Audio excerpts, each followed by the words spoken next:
नमस्कार दोस्तों, स्वागत है आप सबका भद्रा आईएएस अकेडमी में। आज है day 9 of Assam current affairs compilation of prelims 2024, जहां पर हम लोग डिस्कस कर रहे हैं आसाम के related very very very important current affairs जो कि पास्ट 1 ईयर में हम लोगों ने देखने को मिला था, and we are asking with the help of few MCQ sessions as well. So let's discuss, but before that let me discuss the questions that we have asked in कल के क्लासेस। सबसे पहला क्वेश्चन था, को दो statement दिए गए थे एशियन रेंजर फोरम के बारे में।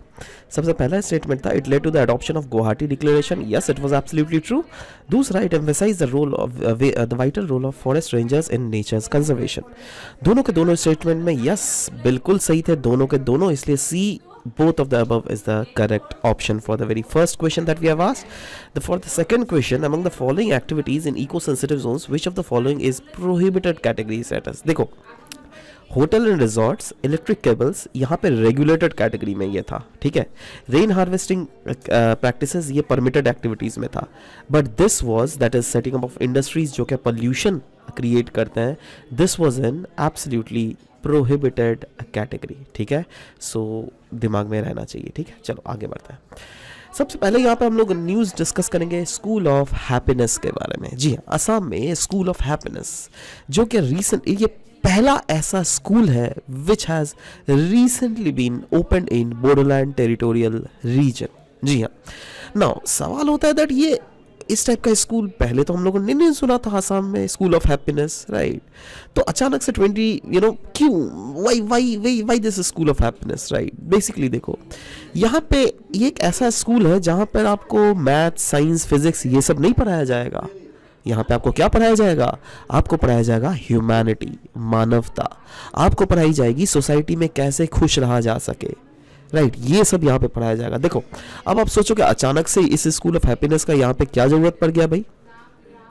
हम लोगों ने रिसेंटली मणिपुर का तो एपिसोड देखा था ना, दैट वहां पर क्या हुआ रिसेंटली, बहुत ही मतलब एक कम्युनिटीज दूसरे कम्युनिटीज को वाइप आउट कर रही थी, right. That is what we have discuss seen, right. So that's why ये चीज़ यहाँ पे हो गया। बेसिकली इस स्कूल का ऑब्जेक्टिव यही है दैट जितने भी सारे वहाँ के कम्युनिटी के लोग हैं या फिर वहाँ के स्पेसिफिकली यूथ पीपल है, उनके भीतर ह्यूमन वैल्यूज़ को इनग्रेन किया जा सके, जिससे वो को एग्जिस्ट कर सके ओवरऑल रीजन में, जहाँ पर diverse faith, culture, language and ethnicities सब कोई एक साथ रह रहे हैं, राइट। सो इसीलिए ये चीज़ किया गया है, राइट। नाउ ये बेसिकली असम के चिरांग डिस्ट्रिक्ट में फाउंडेशन रखा गया है इसका। So this is what we have discussed. Anyways, ये उतना ज़्यादा इंपॉर्टेंट नहीं है, but yes, next current affair is very important here. यहाँ पर हम लोग बात करेंगे साहित्य अकादमी अवार्ड के बारे में, क्योंकि असम से 3 ऐसे पर्सनालिटीज़ हैं जिनको साहित्य अकादमी अवार्ड से नवाजा गया है, जिनमें है प्रणव ज्योति टेका sir, Judabir Rana and Nandeshwar Dayamari sir, right. So let's discuss about this award, that is Sahitya Academy Award. Now annually ये award दिया जाता है, इसको हम लोग इंडिया का नेशनल एकेडमी ऑफ लेटर्स के नाम से भी जानता है। और किसको दिया जाता है? ऑफ कोर्स राइटर्स को दिया जाता है। ना राइटर्स किस किस लैंग्वेज में इनको अपने लिटरेरी मेरिट्स को पब्लिश करना चाहिए? जो हमारे 8 शेड्यूल के जो 22 लैंग्वेजेस है ना, उसमें तो आप कोई भी 22 लैंग्वेज में कर सकते हो, बट साथ ही साथ उन लैंग्वेजेस को छोड़ के English as well as Rajasthani अगर आपने इन लैंग्वेजेस में भी अपने एस्पेक्ट्स को लिखा है, then also you are eligible for this Sahitya Akademi award. ये अवार्ड जो पहला दिया गया था वो 1955 में दिया गया था, है ना। और हर लैंग्वेजेस के लिए 4 अवार्ड दिए जाते हैं, और अनडाउटेडली साहित्य अकादमी जो है इंपॉर्टेंट क्रूशियल रोल प्ले करता है in recognizing the excellence in the literature in various fields. Next हम लोग बात करेंगे इंटरनेशनल ईयर ऑफ कैमलेट्स। दोस्तों, जब पिछले बार हमने क्लास कोर्स डिस्कस किया था, तो शायद आप लोगों में से जो देखा होगा, वहाँ पे तब था international year of millet 2023, right. और मैंने ये चैलेंज किया था that was something which was coming in your paper and it came in your paper, right. So likewise international year of camelids ये जो यूनाइटेड नेशंस ने 2024 को घोषित किया as an international year of camelids, right. Camelids ये क्या होता है? ये बेसिकली कैमल्स के ही आप बोल सकते हैं फैमिलीज के जो जानवर होते हैं, जिसमें कैमल्स, इलामास, अल्पाकास ये सब होता है, तो ये सब कैमलेट्स कैटेगरी में आता है, राइट। और यूनाइटेड नेशन ने 2024 को डिक्लेयर ही किया इंटरनेशनल ईयर ऑफ कैमलेट्स, जिससे एक्चुअली में दुनिया भर में ये एम्फसाइज किया जा सके सिग्निफिकेंट इंपॉर्टेंस ऑफ कैमलेट्स, जिसमें वेरियस ये ऑर्गेनिज्म मतलब इसके टाइप्स हमें देखने को मिलते हैं। कैमलेट्स क्यों इंपॉर्टेंट है दुनिया भर में? क्योंकि ये एक बहुत ही इंपॉर्टेंट जानवर है जो क्या कंट्रीब्यूट करता है to food security, nutrition as well as economic growth to over 90 countries, है ना। और स्पेसिफिकली जो कंट्रीज के इंडिजिनस पीपल और लोकल कम्युनिटीज हैं उनको तो बहुत ही ज़्यादा फायदा होता है। तो undoubtedly they are playing a very crucial role in meeting our sustainable development goals. क्यों? क्योंकि ये भी एक्ट करता है as a source of milk, as a source of meat, as a source of fibre as well as transportation, right. तो camelids के various जो जानवर के कैटेगराइजेशन है, जैसे देखो यहाँ पे मंगोलिया रीजन में यहाँ पे बख्तियान कैमल मिलता है, राइट। वैसे ही आप ये देखो साउथ अमेरिका वाला जो रीजन है, यहाँ पे llama, then guanaco, then alpaca, then comes vicuna, right. वैसे ही ये जो आपका सारा रीजन है, यहाँ पे अरेबियन कैमल्स मिलते हैं, right. So undoubtedly international year of कैमलिड्स that is 2024 को सेलिब्रेट किया जा रहा है, और इसका एम है to raise awareness of their untapped potential and encourage increase investment in camelid sector, जिससे इन्वेस्टमेंट भी आएगा। तो अनडाउटेडली इस सेक्टर में रिसर्च, कैपेसिटी डेवलपमेंट, ये सब चीज़ें भी काफ़ी ज़्यादा प्रोमोट होंगी। नेक्स्ट हम लोग बात करेंगे आसाम टाउनशिप पॉलिसी ऑफ 2023 के बारे में। कैबिनेट ने अप्रूव किया है Assam state township policy of 2023, और इसका एम है दैट कैसे बिल्ड किया जा सके एक प्लान्ड टाउनशिप पूरे आसाम रीजन में, राइट। सो बेसिकली आसाम के ऑफ कोर्स वेरियस डिस्ट्रिक्ट है, वहाँ पे जो टाउनशिप्स होते हैं, टाउनशिप देखो अब क्या है ना, मेन प्रॉब्लम हमारा पता है आसाम का क्या है, वो है अर्बनाइजेशन जो हो रहा है वो ज़्यादातर गुवाहाटी रीजन में हो रहा है, और गुवाहाटी रीजन में जो अर्बनाइजेशन भी हो रहा है वो काफ़ी ज़्यादा अनकंट्रोल्ड बेसिकली अर्बनाइजेशन हो रहा है, राइट। अब अनकंट्रोल्ड देखते हुए हमें ऐसा कोई पॉलिसीज़ लाना पड़ेगा जिससे कोई प्लान्ड मैनर में डेवलपमेंट किया जा सके, इसीलिए तो लाया गया ये पॉलिसी जिसका नाम है आसाम टाउनशिप पॉलिसी ऑफ 2023। देखिए क्लियरली इसका ऑब्जेक्टिव दिया हुआ है दैट इसके तहत रेगुलेट और गाइड किया जाएगा कोई भी अर्बन एरियाज के ग्रोथ को, that too in a systematic as well as organised manner, है ना। क्योंकि अगर इस टाइप की पॉलिसीज ना हो तो अनडाउटेडली ग्रोथ तो होगा गुवाहाटी सिटी का, डेवलपमेंट्स तो होंगी, बट वो डेवलपमेंट्स हैपेजार्ड वे में होंगी, राइट। जिसके कारण कंजेशंस होगा, ट्रैफिक जाम होगा, इनएडिक्वेट इंफ्रास्ट्रक्चर का प्रॉब्लम आएगा, इन्वायरमेंटल डिग्रेड होगी।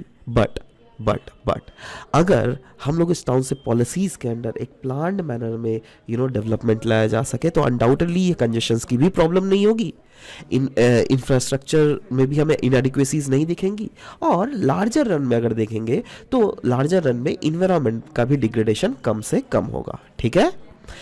क्लियरली बोला गया है इस पॉलिसी के अनुसार a builder can erect township on only 60% of its plot and leave 30% for road. मतलब इस रीजन में जो है ना, जैसे if you are purchasing this very plot, right, तो इस प्लॉट के आप 60% में ही सिर्फ अपना घर बनाओगे, बाकी जो 30% है ना वो आपको रोड के लिए छोड़ देना पड़ेगा। In fact 10% of the flat erected in such townships will have to be reserve for economically weaker sections as well.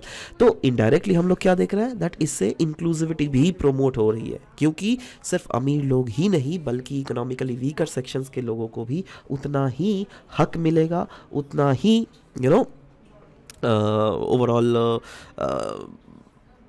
एक रूम मिलेगा जिससे वो अपने इसको एक्सपैंड कर सके। नेक्स्ट हम लोग बात करेंगे पलना स्कीम के बारे में, जो कि union ministry of women and child development के अंडर लाया गया है, और इसका एम है इन मिनिस्ट्री का that across various anganwadi centres establish किया जा सके 17,000 क्रेश, ठीक है।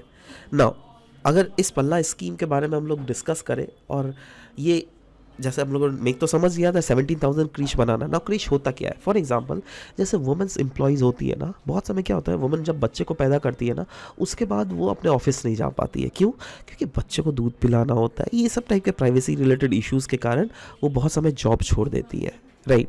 बट जिससे जॉब उनको ना छोड़ना पड़े, इसीलिए क्रीश फैसिलिटी का प्रावधान दिया गया है। क्रीश फैसिलिटीज़ होती क्या है, जैसे वुमेन अगर अपने ऑफिस में गई ना, तो ऑफिस के सामने सोचो एकदम क्रीश एक फैसिलिटी है, तो वहाँ पे अपने बच्चे को रख के वो अपना ऑफिस आराम से करेगी, फिर बीच में एक बार जाएगी, वो दूध पिला के आएंगी, फिर से वो अपने ऑफिस में जाके काम करेंगी, फिर जब भी बच्चे को ज़रूरत होगा फिर से दूध पिला के चली आएंगी। एक दो बार जाने को ऐसा प्रावधान है, ठीक है।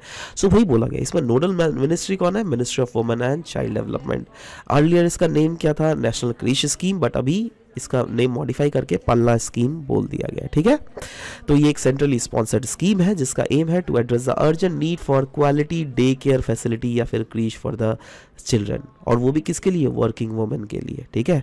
और साथ ही साथ इंप्रूव करना है nutrition as well as health status for the children. इसके कंपोनेंट अगर देख लीजिएगा, यस, ये it is a component of Samarthya, जो कि एक सब कंपोनेंट है मिशन शक्ति के अंडर। और फोकस ओवरऑल इस स्कीम का क्या है? आंगनवाड़ी कम क्रीश सेंटर बनाने के लिए, राइट, जहाँ पर डेडिकेटेड क्रीश फैसिलिटी भी मिलेगा। तो इससे क्या होगा? तो वुमेन्स जो है, वर्किंग वुमेन, उनको भी कन्वीनियंस होगा, राइट। और इसका टारगेटेड ग्रुप कौन है? Yes, the scheme focus on children of 6 month to 6 year, 6 month से लेकर 6 साल तक के बच्चे ऑफ वर्किंग वुमेन। ध्यान दीजिएगा, of working women, it is very very important, ठीक है। ऐसा नहीं दैट कोई घर में हाउस वाइफ है वो आ गई क्रीश में, ना ना ना, वैसी बात नहीं, ठीक है। सो वही रूरल रीजन में भी इसकी फैसिलिटीज़ होंगी और अर्बन रीजन में भी इसकी फैसिलिटीज़ होंगी, right. Who are employed for a minimum of 15 days in a month और 6 months इन अ ईयर। सो इन लोगों को फ़ायदा इसका मिलेगा, क्रीश, राइट। सो क्रीश कुछ ऐसा चीज़, ये तो कुछ हाई फाई क्रीश आपको दिख रहा है ना। ये बेसिकली विदेशों का क्रीश दिखाया गया। इंडिया में पता नहीं, बड़े बड़े शहरों में ऑफ कोर्स होगा ऐसा, बट यस, ओवरऑल एक फैसिलिटी प्रोवाइड करना है जहाँ पे बच्चे भी आराम से थोड़ा मोड़ा प्लेइंग व्लेइंग के भी प्रावधान होंगे बच्चों के, और यू नो वही है दैट इसके फैसिलिटीज़ भी मिलेंगे, राइट। एनीवेज, नेक्स्ट हम लोग बात करेंगे भारत गौरव ट्रेन के बारे में। भारत गौरव ट्रेन रिसेंटली हमने ये डिस्कस भी किया था, एक बार आया भी था आसाम ट्रिब्यून में, और काफ़ी ज़्यादा इसके बारे में न्यूज़ भी था। और बात क्या हो रही थी दैट इंडियन रेलवेज जो है ये ऑपरेट करेगी Bharat Gaurav train tour in northern eastern states. अब देखो, इसका मतलब ये नहीं है दैट भारत गौरव ट्रेन सिर्फ और सिर्फ नॉर्थ ईस्टर्न स्टेट्स में ही चलेगा, राइट। अभी बोला जा रहा है दैट नॉर्थ ईस्टर्न स्टेट्स में भी इनको इंक्लूड किया जाएगा, और इसका इस ट्रेन ये बेसिकली टूरिज्म को प्रमोट करता है, क्योंकि 40 नाइट्स एंड 15 डेज का ये ट्रिप होगा, जहाँ पे आप गुवाहाटी के Kamakhya, Umananda, sunset cruise, Brahmaputra river, ये सब तो सब कुछ इस पे कवर किया ही जाएगा। बट साथ ही साथ शिव सागर में भी जाएगी ये ट्रेन, जहाँ पे आपको शिवतोल, शिवदोल, देन तालातल घर, देन रंग घर, ये सब आपको घुमाया जाएगा। वैसे ही जितने भी सारे कल्चरली टूरिस्टिक साइट है जोरहाट में, वो भी आपको घुमाया जाएगा। और साथ ही साथ काजीरंगा की भी जंगल सफारी करवाई जाएगी। तो ये सिर्फ और सिर्फ आसाम में ही नहीं रहेगा, बल्कि it will also cover the parts of Arunachal Pradesh, Tripura, as well as Meghalaya, and this was there clearly mentioned in the newspaper as well, right? So just remember about this train, Bharat Gaurav train. Next हम लोग बात करेंगे देवहा के बारे में। देवहा, या फिर हम इसको व्हाइट विंग्ड वुड डक भी कहते हैं। 2003 में इसको डिक्लेयर किया गया था एज आसाम का स्टेट बर्ड, याद रहेगा। नाउ ये एक ऐसी स्पीशीज़ है जो कि सिर्फ और सिर्फ एंडेमिक है नॉर्थ ईस्टर्न स्टेट में ही। मतलब ये अगर आप खोज के चले जाइएगा तमिलनाडु में या फिर महाराष्ट्र में, गोवा में, नो, आपको ये नहीं मिलेगा, ठीक है। हाँ, कैप्टिविटी में मिल सकता है, जू में मिल सकता है, बट एंडेमिक नहीं होगा। एंडेमिक वो स्पीशीज होता है जो कि एक पर्टिकुलर रीजन में ही हमें मिलते हैं। ये एस्टिमेट किया जा रहा है दैट इनका पॉपुलेशन बहुत कम है, that is less than 400 they are left, and in eastern Assam and Arunachal Pradesh as such no records of the species in recent time has been observed so far, right? But IUCN का जहाँ तक status देखे, yes, IUCN ने list किया है white winged wood duck that is देवहा को as endangered since the year 1994। और क्योंकि इसका पॉपुलेशन डिक्लाइन हो रहा है रैपिडली, है ना, और उसका मेन रीज़न जो एट्रीब्यूट किया जाता है वो है loss of forest cover near the particular water resource. अब हम लोगों ने जो भी चीज़ें डिस्कस की उसके बेसिस पे चलो कुछ ये क्वेश्चन भी देख लेते हैं। Consider the following statement. पहला point, Pranab Jyoti Deka, Judabir Rana and Nandeshwari Daimary from Assam has been awarded Sahitya Akademi award. और दूसरा स्टेटमेंट है, this award is India's national academy of letters on writers of the most outstanding books of literary merit. तो आपको चूज़ करना है correct statement. पहला one only, दूसरा two only, C both, D none of the above. नीचे comment section में ज़रूर अपने आंसर्स लिखिएगा। दूसरा क्वेश्चन है, united nations has declared 2024 as an international year of which among the following?